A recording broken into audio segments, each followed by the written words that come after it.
Welcome. My name's Chris Scott, and this podcast was originally recorded for the UK Wine Show with the WST Level 3 in mind. We've re-edited this podcast for the WST Level 3 podcast now, so I hope you enjoy it. Hi, I'm here with Mariela Molinari. How are you, Mariela? Hi, how are you, Chris? I'm very good, very good.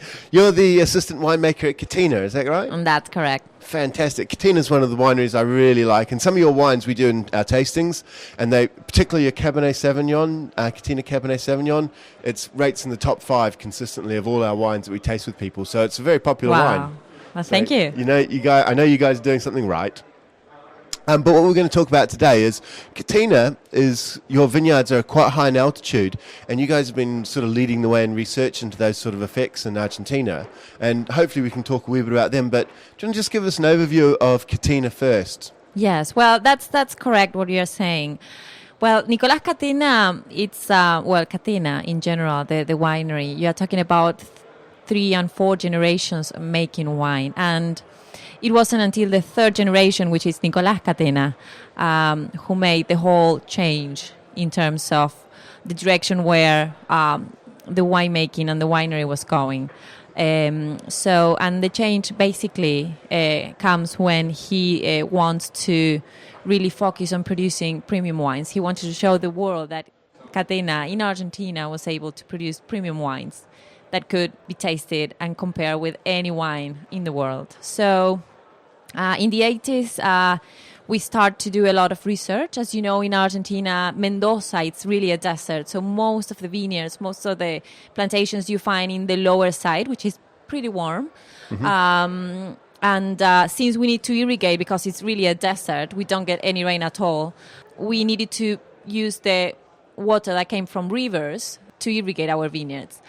But Nicolas knew that having the advantage of the mountains that we have in Mendoza, with the second highest mountain in the world, we could go higher and get cooler temperatures, better thermal amplitudes, and because, as you are saying, the sunshine exposure we have in Mendoza, we were going to be able to get 100% maturation of the fruit. So that's since the 1980s, all our work and all our research, trying to find higher areas, cooler areas, just to get better concentration, better maturation, and quality in our fruit. What happens to the grapes as they get higher up the mountain?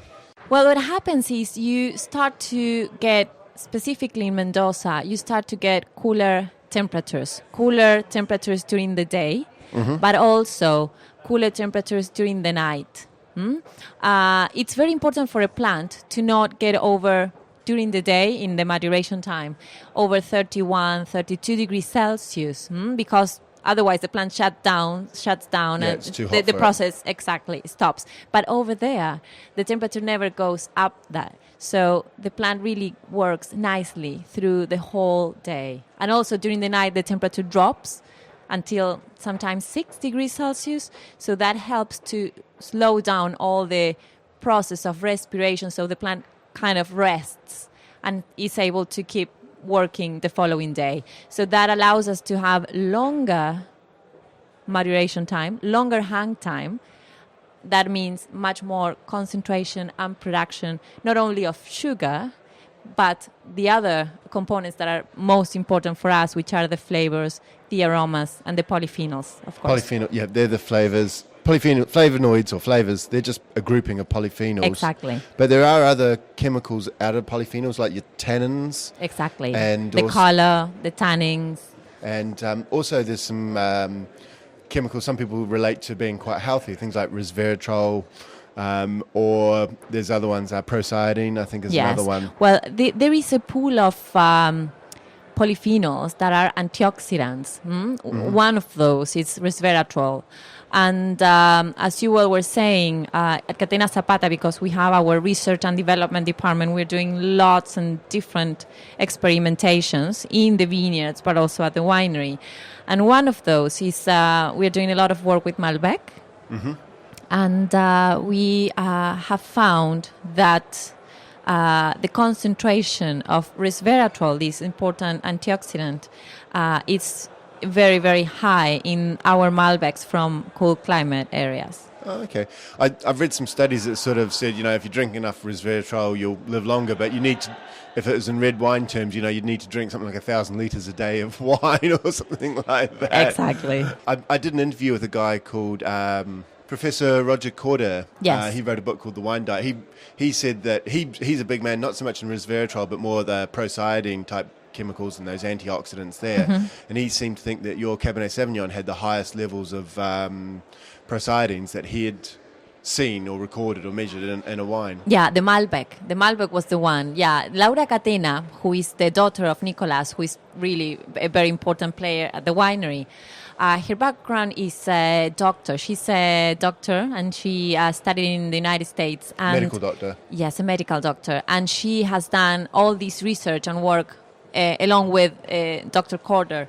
And that's true. That's what I was saying. I mean, the level of proanthocyanidins that you find in Malbec from this high altitude vineyard, it's really huge. But as you are saying, I wouldn't recommend to drink as much as you can. As you can. But I will say that a glass of Malbec every day will be good for you, for your heart, and for your blood circulation. Yeah, and your exports.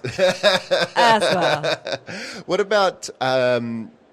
some people seem to think that one of the reasons for the increase in antioxidants and all those polyphenols is maybe because as you go higher, you get more intense UV light. And that some people seem to think that UV light is one of the drivers for that. Is that your experience or? Yes, we are. That's exactly. We are now doing a research. There is a proof that yes, it is the UV light, the sunshine exposure, the intensity of the sunshine exposure that you get in that side with the latitude where we are located at that altitude. It's really intense. The higher you go, less atmosphere and much more intensity and reaction. What is happening is that you have to imagine that when the plant is exposed to that kind of radiation, the plant needs to react. So what is happening is the plant needs to protect the seed that is inside of the berry. So in order to protect that seed, which is the propagation, it tends to thicken the skin. And thickening the skin, that means that you have much more cells, much more production of all these components. Because it's tannins and color. Which is exactly. Comes from the skins. All the polyphenol pool. Tannins, anthocyanins, the anthocyanidins, and also having cooler temperatures over there, you have longer hang time, so much more time to produce and concentrate all these components. Okay, cool temperature because you don't get your acidity dropping away, so you can leave them up on the vine. Is that the main driver there, or? It's very important as well. In Mendoza, it could be, as I was saying, in the lower side, quite warm. So it is a practice in some areas to add some acid to the mast when it arrives because, the acid level is very low. But in these cool climate areas, one of the advantages is that we are able to preserve good acidity.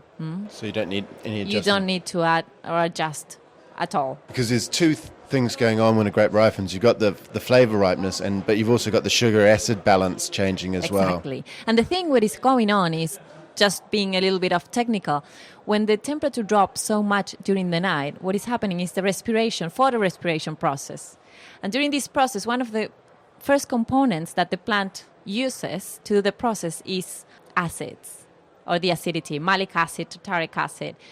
This is why in the lower areas, this process is proportional to temperature. So the higher the temperature, much more rapid, or the speed of this process. But if the temperature is cool, like in these cool climate areas, the process of photorespiration is, the plant still breathe, but it slows down. So the consumption of this acid level is very, very small. Oh, okay. So that's why you're able to keep and preserve the acidity. When you first started planting up, your winemaker said that they wouldn't ripen further up the hill. I read it in one of your notes. Do you think that the UV light helps that ripening period? Because, most people normally associate ripeness with temperature, but you're quite cool and you're still ripening. Yes, that's true. Well, it was quite difficult. You have to think that it was something totally new. It was a region, you're talking about 1,500 meters elevation. And Nicolas wanted to go there. He truly believed that it was possible. And his vineyard manager, the director, he said, okay, no, you're crazy. I'm not going there. You are going there alone. And the reality is that you have a combination of the sunshine exposure, but also, as I was saying, temperatures. You need temperatures, of course.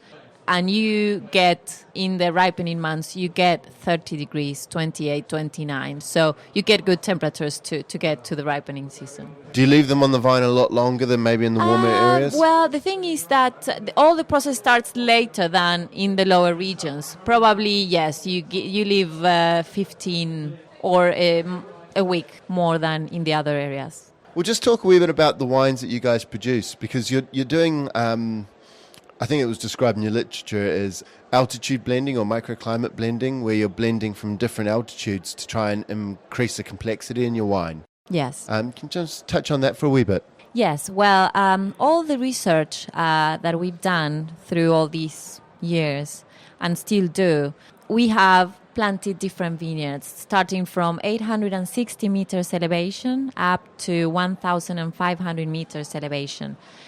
So having all these in different microclimates, even the same clone of the same grape variety gives you totally different profiles, aromatics and concentration. So what we do, and that's what we believe, is by blending the same grape from different microclimates really gives you a completely different wine, much more complex and really a different expression. When people talk about terroir, are you guys like hardcore soils people, or it sounds like you're quite enthusiastic towards the climate affecting the wine as well? Well, I think we truly express our terroir. The thing is, in our terroir, temperature pattern and sunshine exposure, it's a key player there. So this is why we emphasize so much in terms of these other parameters rather than the soil composition. The soil composition varies from one side to the other, but not as much. And given that in Mendoza we are, it's really a desert. We have no rain at all. So the drainage effect that you really get with the soil, of course, other things as well. It's not as important as the sunshine exposure, temperature pattern, thermal amplitude, and all those other factors. Of the wines that you make, I know your Chardonnay quite well, your Catena Chardonnay quite well, and your Malbec and your Cabernet Sauvignons. But what other wines are you producing up there? Well, as you are saying, the main grape varieties is Malbec, Chardonnay, probably one of the only producers in Argentina really focusing on Chardonnay. Cabernet Sauvignon is so important, as our icon wine. It's a blend of Cabernet Sauvignon and Malbec, and Nicolas is a big fan of Cabernet Sauvignon as well. What's the name of your icon wine? Nicolas Catena Zapata.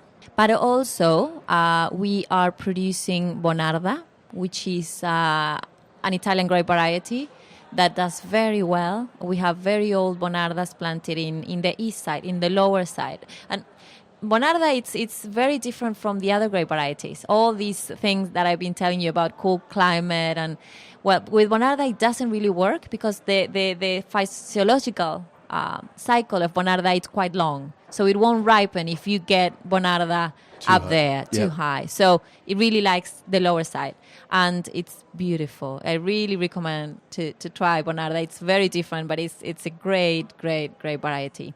And also, well, with discovering this new area at 1,500 meters elevation, we have some Sauvignon Blanc, which is doing very well, Pinot Noir. So these are the few new varietals that we are working with. Excellent. Well, I think we'll wrap it up there, Mariela. Thank you very much for your time. Okay, thank you.